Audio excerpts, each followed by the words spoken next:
Sunana Lawali Abubakar Daɗin Kowa. Eto lokacin da abin ya zo dai gaskiya muna sallah ta tarawihi don ina ganin dukkanin masallatan da garin kowane masallaci ana sallah ta tarawihi. To kwatsam dai sai muka ji kawai ƙara halbe-halbe sun shigo cikin gari wanda yake hankalin mutane ya tashi sosai gaskiya kasancewa ba mu zato ba mu tsammanin jin haka ga irin wannan lokaci. To bayan dai abubuwa sun ɗan lafa mutane sun ɗan watse hakan ga daga baya dai an dai shiru saboda lokacin da sun ka shigo suna halbe-halben sun ɗan tasamma wani wuri wanda yake wannan wurin yan banga ke zama wurin to sai sun ka ɗan ɗauki mataki na su ma su mai da martani da halbin da sun ka ji ana yi tun da sun san wa'annan miyagun ne sun ka shigo kasancewa haka sai sun kai sauri sun ka dawo da masu sukan su sai sun ka fita. To bayan sun fita dai mun hito bakin titi muna dudduba mutane irin wa'anda abubuwan ya rutsa da su ko ya za mu gani to ana dai dudduba babu dai wani abu wanda muka gani sai daga baya sai muka ji to ai wancan masallacin can sun ka fara halbe-halbe abin ko da mun ka tai babu kyawun gani gaskiya ba su taba kawo mu wannan garan hari ba amma dai satin da ya wuce ranar Sunday kenan ranar Lahadi ranar ne ranar kasuwar wannan garin so sun hito daga wani wuri wanda yake muna tunanin inda sun kaje kamar wasu ƙauyuka ne waɗanda suke azama irin waɗannan kuɗaɗen nan na haraji sun karɓi kuɗin sun fito an kai rashin sa'a su kuma sojoji sun biyo za su wucewa tun da sassafe to sai sun ka zo sun kalbi sojojin sai sojojin sun ka mai musu martani har ma su kashe musu kamar mutum da 3 haka to muna tunanin wannan abin na yasa suka zo su yi mana ramuwar gayya gare mu alhali mu ba mu kai musu ba mu ma kashe musu yan uwa ba. Sunana Yusuf Abdullahi Daɗin Kowa.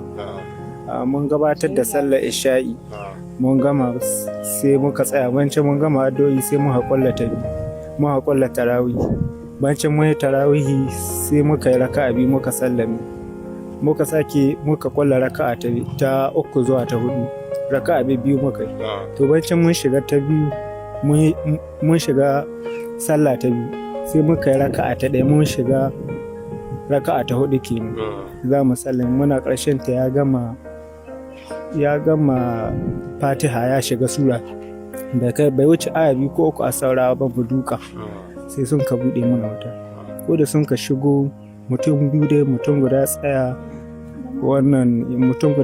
ga kofa saura biyu suka tsaya ga window sai suka halbo mu a lokacin da sun ka fara halbowa sai duk shi sun ka fara halbewa aboki na kenan sun ka fara halbe sai ya faɗi to garin ni na ga ya faɗi kuma na waiwaya na ga ko su waye sun ka taho sai ni bi shi to biya ta da nika sai na faɗi in zama ni annabi ga faɗuwa sannan shi ya faɗuwar da nika sai hullar ga da abaya na ina faɗuwa sai ta ruhe min kai tana ruhe min kai sai ni jici wadda ni sai sun ka kama halluwa sai suka halbe saura gaba ɗaya sai da suka halbe gaba ɗaya mu sannan sun ka halbe mini liman ga ƙafafu gaba ɗaya ko ni dai sun halbo amma ya ɗan sharce ni nan sai nan amma ba wani da yawa nan sun yi tunanin na mutu don saboda sai da sun kadiba gaba ɗaya sai da sun kaɗan jira sun kadiba ba mai motsi sai sun kaɗan yake ci sun kai hillanci sannan sun ka hita bayan sun hita kuma cikin mata inda na gudu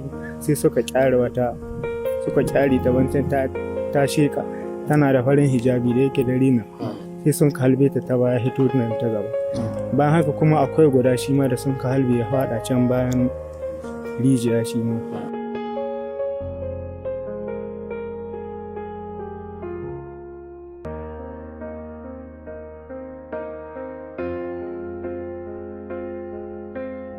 yanzu ai abubuwa na abin da Allah kawo muna ba abin da sai dai mu hankali da abin da Allah kawo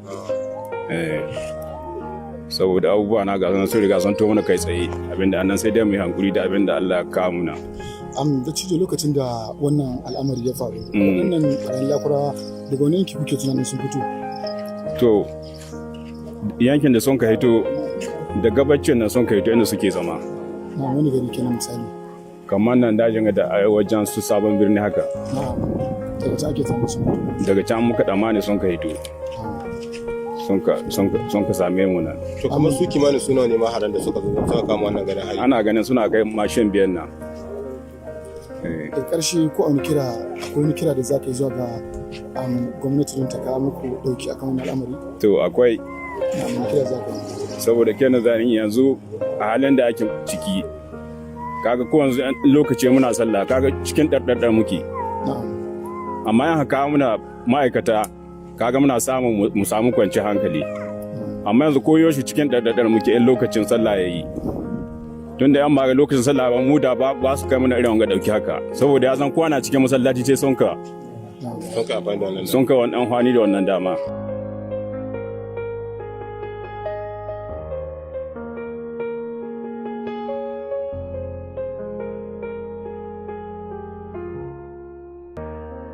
Akwai mahaifina, akwai ƙannai na guda biyu da matar yayana. Ya wannan al'amari ya zo muku? To sai dai mai godiya ga Allah. Sai kuwan gaba Allah ya riga ya rubuta sai ya waru. Abin da za mu sai dai mai godiya ga Allah, kuma ubangiji Allah ya saka mu ga wayannan mutane. Wani kira za ka yi ga jami'an tsaro da kuma hukumomi? Ba kiran zai musu bayan sun sani haƙƙin mai na gare su. Ba abin da za mu ce mu sun sani haƙƙin mai na gare su. Illa su ji tausayin mu, su ji tausayin al'umma. Ba don mu ba, don wasu na baya da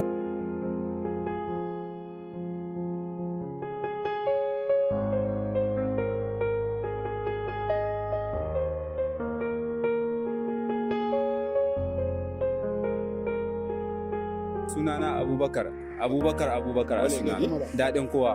To Malam Abubakar ga ka tare da kananan yara da tsofaffi da yara. Ya lakurawa su suka dame mu, sun addabe mu wallahi. Mugu wallahi, abin ba misali. Kagaran Lahadi sun zo garin nan sun yi wa da suka ga dama. Sojoji sun kashe su can bakin daji. Jiya washe garin yau sun zo tun da misalin karhe 7:40 suna cikin garin ga suna ta ɗauki ba daɗi da mutane. Su kashe wanga su bugi wanga masallaci da suka je, Allah ɗaya san adadin wanda suka kashe. Yau sai da an kai zina'izan mutum 6 gaba gare ku akai, kun gani. Ya ni tun da aka haife ni nan garin nake ban taɓa ƙarawa gaba ba in ba da sunan wani aiki makamancin wanda ya shafi aikin mota ba. Ban taɓa barin garin gaba in ba da sunan aiki. Kuma gashi yanzu za mu yi hijira, ni yanzu iyalaina na da sauran uwayena zan tura su an da rai. Sai dai wada hali yayi mu muna nan duk yadda Allah ya gyara na. An dai kashe waɗanda suke magabatanmu, mahaifanmu da kannanmu da sauran yayinmu duk an kashe su, babu yadda mun ka iya. Abin ba daɗi don kukan da ne ya ɓaci wallahi. Ga yaran nan kana gani da 'ya'ya da uwaye da dangi da kowa ya hito za su bar gari, ai ba jin daɗi ba ne. Sai dai kawai a yi hankuri a ɗau dangana, abin da Allah ya kawo mu bawa babu yadda bawa ya iya.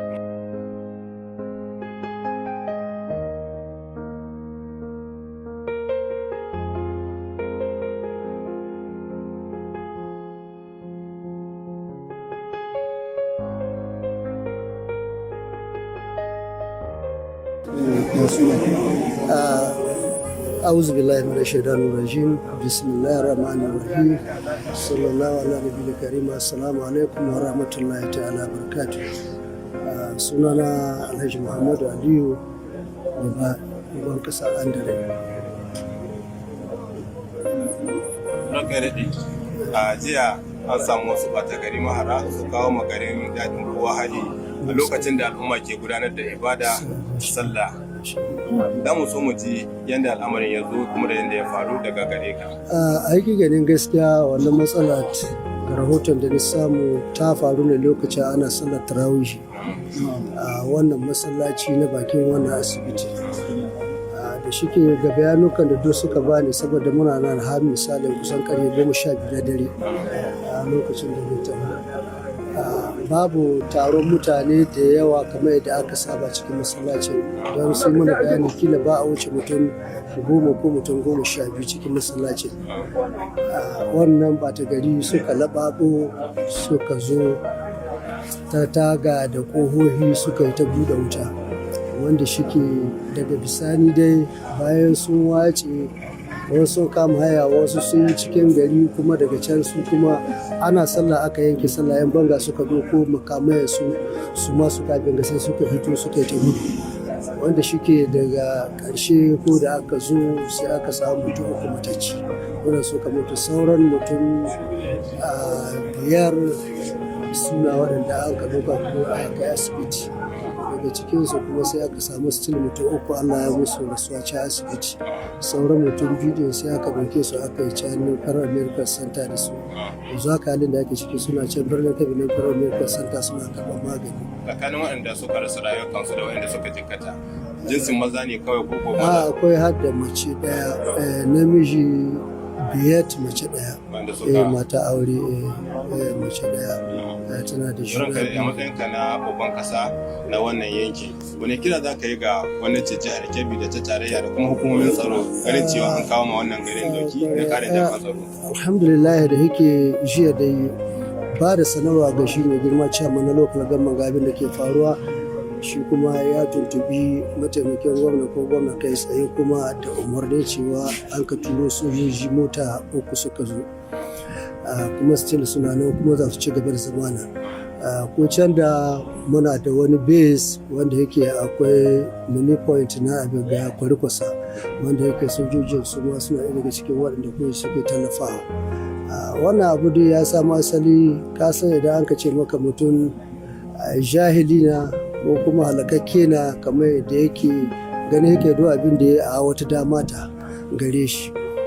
Shekarar jihar Lahadi Allah ya kaddari shugaban sojoji suna wucewa za suna Utono a can junction tsakaninmu da kuci nan gaba, sai dai su lakurawa su fito daga nan ƙauyukan da sahi suna wucewa, sojojin ba su ba kullum suna wucewa sai suka halba sojojin su ko sai suka dawo sai suka mai da martani ya da Allah ba su a masu kashe waɗanda annan kuma suka bi su cikin daji suka kashe na kashewa saura sun ka cire.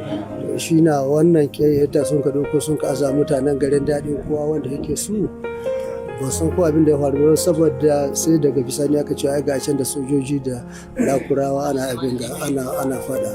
Wannan shi ya musabbabi suka ce za su ɗauki wasa ga mutanen daɗin kowa. To da yake Allah ya kaddare wannan abu sai ya faru duk gwargwadon matakai tsaro an ɗauke su. To ka sa abin Allah riga kaddaro sai ya wanzu.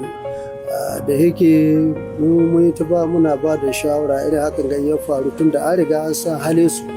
Duk inda matsala ta so to kokari suka sai sun ce sun ɗauki ramuwa sai sun rama. To amma da kun ba abin zai don abin da Allah riga shi da su sai ya kasance haka nan. Don saboda inda akwai hoko na bijilanti a ga masallatai da ya Allah da abubuwa za su to da rangon. Amma da an kashe kuma abin ya faru kai ka gani kuma ka san matakin da ka ɗauka na gaba. Da ƙarshen kai wani kira a gare ka ga su talakawan ka na wannan yankin? Talakawa kiran da aka gare mu gare su ala kulli halin koyaushe da sun ji abokin koya na yake a yi sauri a yi sanar da hukumar da ya kamata a sanar suwa. Da yake kusan kowane ƙauye dai akwai outpost na police kuma akwai su patrol team da ke yawo kuma duk lambobinsu suna ga mutane kamar su yan banga shugabanninsu da masu gari na kowane wuri suna da lambobinsu. To da zara a ji wani abu ya kamata a yi sauri a kira don a kawo gudunmuwa.